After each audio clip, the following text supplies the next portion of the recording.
memandang bahwa sebastian kita semua kita jalan lilin tadi, saya ingat misi Gerindra. Kenapa Gerindra berdiri? Kenapa Gerindra berjuang? Kita berjuang, kita berdiri sebagai partai untuk membawa terang dan garam untuk politik Indonesia.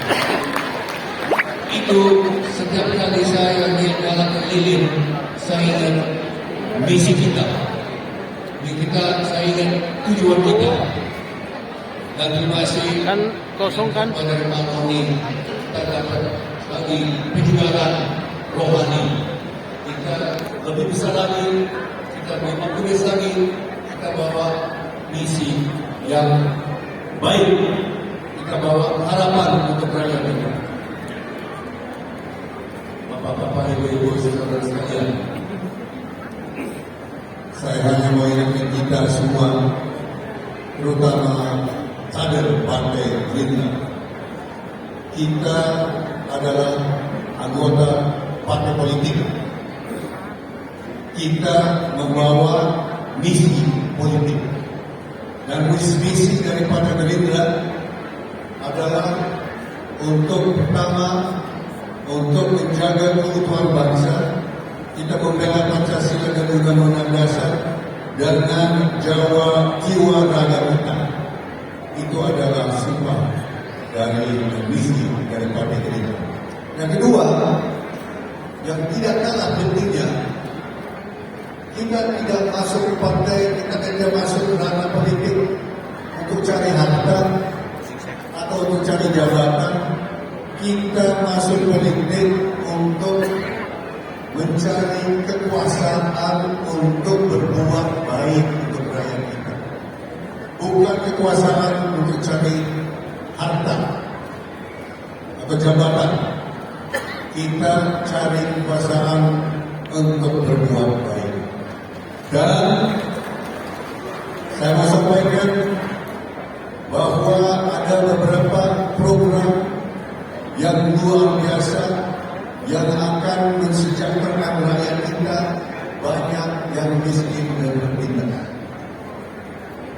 Yang pertama, saya mau sampaikan, saya mau bersaksi bahwa program yang jadi kebanggaan Pak Prabowo itu saya bisa katakan itu obsesi Pak Prabowo. Adalah program yang kita namakan makanan gratis dan susu untuk semua anak Indonesia dan semua ibu-ibu yang sekarang. Tadi saya di Monaco, saya lihat banyak anak-anak. Saya bertemu juga dengan seorang ibu sedang hamil. Dan saya melihat waktu saya bicara dari program Prabowo yang begitu sederhana sebetulnya.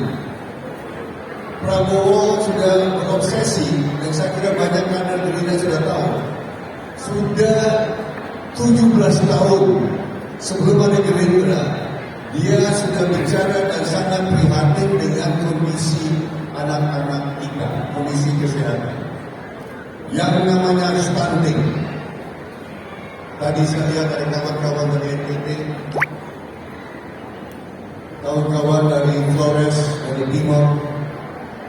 Pak Prabowo bilang di saya tahun 2006 ada statistik yang sangat mengganggu dia.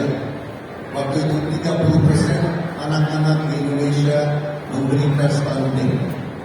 Saya kira semua ibu-ibu dan bapak-bapak tahu maknanya stunting apa.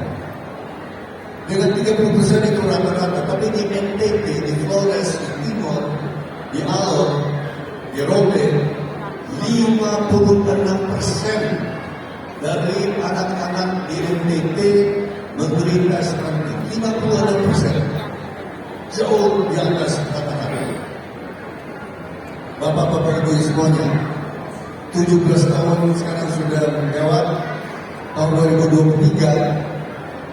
Menurut statistik pemerintah, 24% anak-anak masih menderita stunting tahun yang lalu, 2023. Menurut Menteri Kesehatan dan Menko PMK Profesor Muhajir, setiap hari dari 44 juta anak yang masuk sekolah tiap hari, 41% masuk sekolah tanpa sarapan pagi.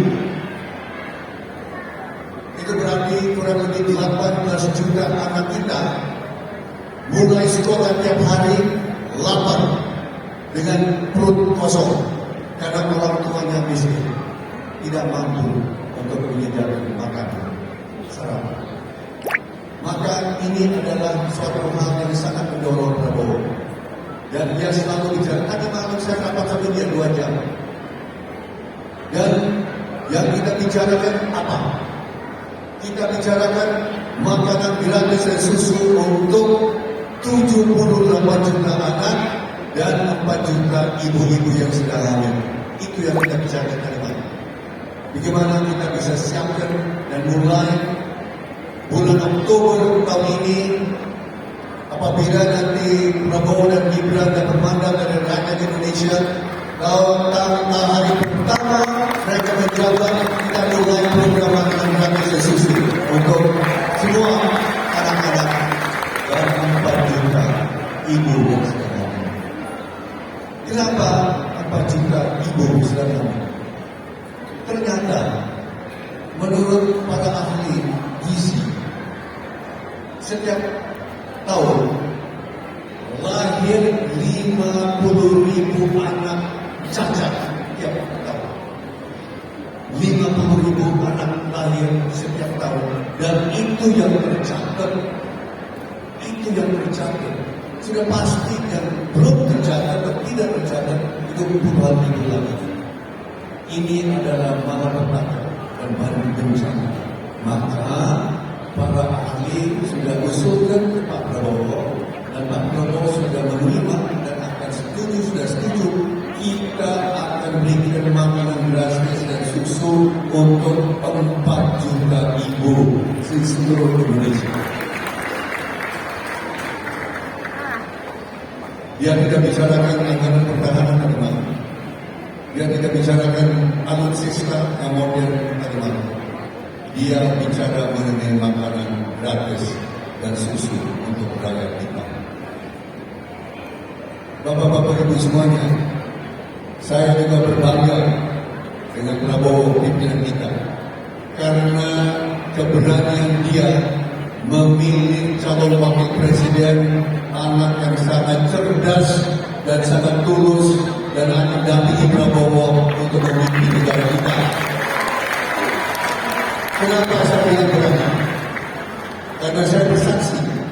Saya ada di dalam ruangan waktu ada yang bilang Pak Prabowo hendaknya jangan Mas Gibran. Kalau Mas Bowo memilih Mas Gibran sebagai calon wakil presiden, Mas Bowo akan anjlok dukungannya paling sedikit 8% pada hari pertama. 8%.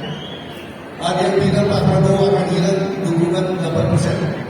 Itu awalnya dan bisa anjlok lagi.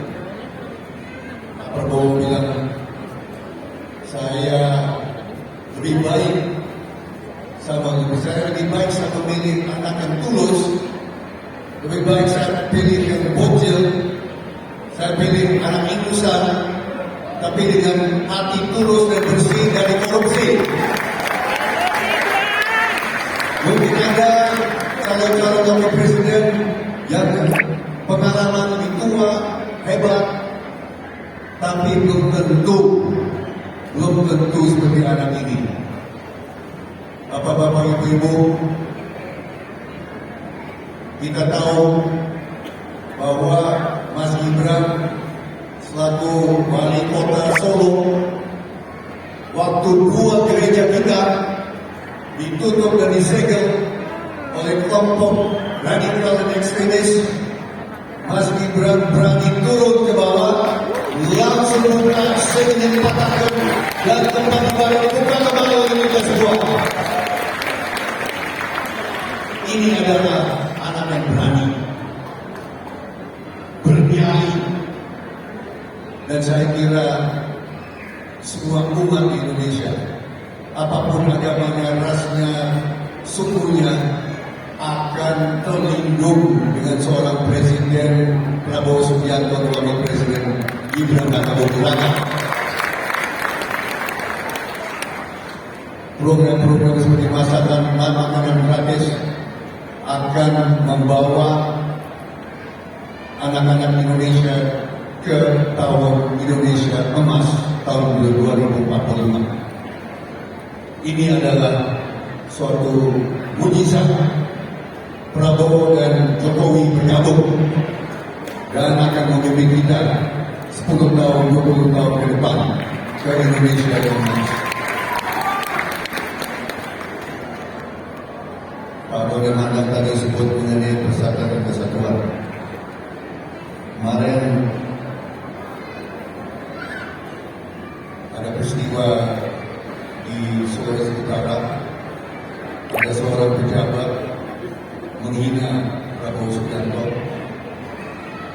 seolah-olah dia bukan asli Minahasa, seolah-olah dia bukan dari Lamongan, seolah-olah dia tidak pernah ada di Lamongan.